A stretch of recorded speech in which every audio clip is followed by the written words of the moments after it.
আসসালামু আলাইকুম এভরিওয়ান। আজকে আমরা এই ম্যাথের সমাধান দেখব। আমাদের এই চ্যানেলে আপনাদের জন্য বিভিন্ন চাকরি পরীক্ষার বিভিন্ন ম্যাথের সমাধানের ভিডিও চলছে। কাইন্ডলি আমাদের চ্যানেলটিকে সাবস্ক্রাইব করে দিবেন। তো চলুন এখন আমরা আমাদের আজকের ম্যাথের সমাধানে নেমে পড়ি। এখানে বলেছে a number is as much greater than 36 as the less than 86. Find the number. দেখেন এখানে যে as much greater আবার as the less than, এটার মানে কি জানেন? এটার মানে হচ্ছে ওই যে যত তত, আমরা বাংলা একটা ম্যাথ করি না, যত তত থাকে, ওই যত ততর ম্যাথটা।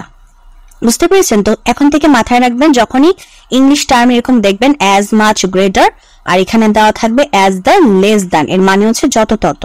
তো যখন কোনো ম্যাথে এরকম যত তত থাকে তখন আমরা যে একটা সূত্র ইউজ করি, সে সূত্রটা হচ্ছে কি, আমার যে দুইটা মান থাকে, এই যে 36 আর হচ্ছে আমার 86, এই দুইজনকে যোগ দিতে হয়। তো এই দুইটাকে যদি আমি যোগ দিই, তাহলে যোগ দিলে আমার যোগফল আসে 122। পরবর্তীতে আমার এই যোগফলটাকে 2 দিয়ে ভাগ দিতে হয়।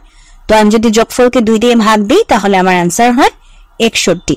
সো আমার অ্যান্সারটা বেসিক্যালি হচ্ছে 61। এটাই হচ্ছে আমাদের আজকের প্রশ্নের সমাধান। আমাদের যেহেতু নাম্বারটা বের করতে বলছে, আমরা নাম্বারটা বের করছি 61। কিভাবে? ওই যে আমাদের যে সূত্রটা, যত ততর যে সূত্র, দুটা মানকে যোগ দিয়ে 2 দিয়ে ভাগ দিলেই আমার অ্যান্সার বের হয়ে যাবে। তো এটাই ছিল আমাদের আজকের প্রশ্নের সমাধান। যদি ভিডিওটি ভালো লাগে অবশ্যই ভিডিওতে লাইক দিবেন, চ্যানেলটিকে সাবস্ক্রাইব করবেন। ভালো